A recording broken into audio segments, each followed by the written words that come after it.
Just those final 2 turnovers, what did you see on both those plays? Yeah, I mean, just bad turnovers, obviously.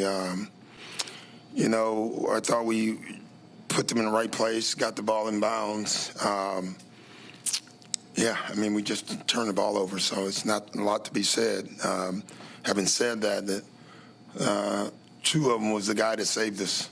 So, you know, I mean, GT was freaking amazing tonight for us. And but I thought the turnovers obviously were huge, and 2 of the 3 were really unforced.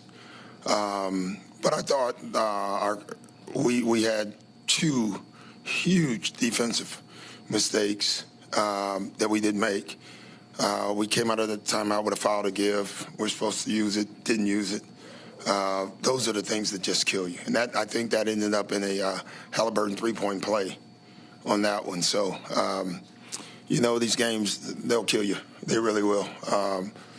Execution down the stretch is something that you must have, and we have to own that. You know, we failed in that department tonight. But give them credit. You know, they hung in there. I thought the biggest play of the game was a defensive mistake, but it was Nimhard's 3. I thought that was the single biggest play because that gave them hope again. And that was a defensive mistake there too. So, man, it's tough though, because I thought my guys fought their butts off. We played heavy minutes with the 5 guys, and they were exhausted. They really were. But both teams were, and they're the last team standing. That 5 that you went with, obviously that was a 5 that was really successful at the end of the season. Yeah. Kind of what was the thought process behind starting them and then maybe leaning on them as heavy? Yeah, because we end the season with them being our main lineup. In the 3 or 4 games we've played in this playoff, we've gotten off to poor starts, and we just felt like it gives us a chance to get off to a great start, and we did that. You mentioned late game execution there. I guess just to be up multiple possessions in seconds left. So I guess I know you point to defense, but was there anything offensively in those, particularly even the I guess end of regulation, Giannis going for the baseline phase? Just what? Yeah, well, we were looking for them if he had an ISO, great, but we anticipated a trap. And I thought we had the proper space. And, you know, we give Giannis his choice. You know, I thought he may have had A.J. Green, if my memory serves me right. We told him that the next pass would be open. But he felt good about it. I'm going to live with Giannis making the decision on that. Do you think he was, Giannis, meaning affected at all? Early foul trouble, the 4th foul comes kind of early. Do you think that contributed at all to some of the defensive stuff late? Yeah, absolutely. You know, it's tough because you're worried about fouling. And you can see on several drives he was there, but he didn't want to commit. And I thought that hurt him a little bit for sure. Even despite the 30, 20, 13. Yeah, no, he was, Giannis, you know, it's funny, before the game, I told him on every miss I needed to be Magic Johnson in transition. And he did that. Like, he was facilitating. And then at halftime I said, no, we need you to be Giannis and Magic. We need you to score too, because he kept doing this to me. And I was like, oh, we want you to do that, but we want you to get going as well. I thought, you know, to me, it's one of the best games I've seen him play, because it wasn't just about scoring. It wasn't just about rebounding. It was about his playmaking and his total package. He was absolutely amazing. You know, it's back-to-back years, first-round loss to this team now, and obviously the injuries have also been part of that. Yeah. Just kind of how are you sort of processing some of those? Oh, there's nothing you can do about injuries, you know. 3 years in a row, or 1 or 2 last year, both guys were basically out, and this year Dame was basically out, even though he played in the game and out for 2 games. But, you know, this is all part of it. You know, it is what it is, you know. It's unfortunate.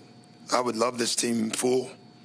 I really do. I would love this team where Dame was healthy and all that, but that wasn't in the cards this year for us.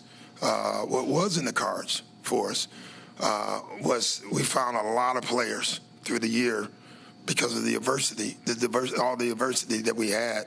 A.J. Green came out of nowhere, and he's a sensational player. Gary Trent Jr., has proven that he's not only just a solid NBA player, he's better than that, all right? Bobby playing heavy minutes at the 5, Jericho, another guy that we picked up, and he turned in to be a force for us. Scoot is going to be solid for this. He's proven that he's an NBA player. And Kuz, who didn't have a great series, will help us. We never got him into the position where he could have been more successful. We will do that, and he will be a successful player for us moving forward.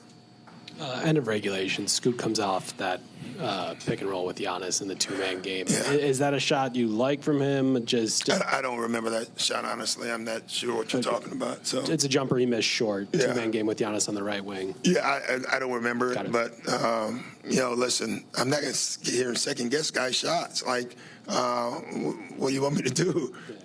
So if he took the shot, then we'll live with it. We got to allow the guys to play. Just with the shooting around Giannis tonight, Yeah. what did you like about maybe the triggers that they all had? It seemed like Gary and AJ were really focused on green. Yeah, we talked about it before the game that we wanted to win the three-point game. I haven't even looked. If we did, we did not. And I don't think we did. No, we did win the three-point game. We thought for us to have a chance to win tonight, we had to win the three-point shooting game, and we accomplished that. It's the turnovers at the end of the day, not just if you look at it, they had 20 points off turnovers. We had 16 points. Those 4 points, if you do the numbers game, were huge. It was the difference. You mentioned how Giannis is special before the game. Just what have you kind of learned about him in these big moments? Giannis is one of one. I think, unfortunately for all the voters, they're tired of voting for him for stuff. But he had every bit of an MVP season this year.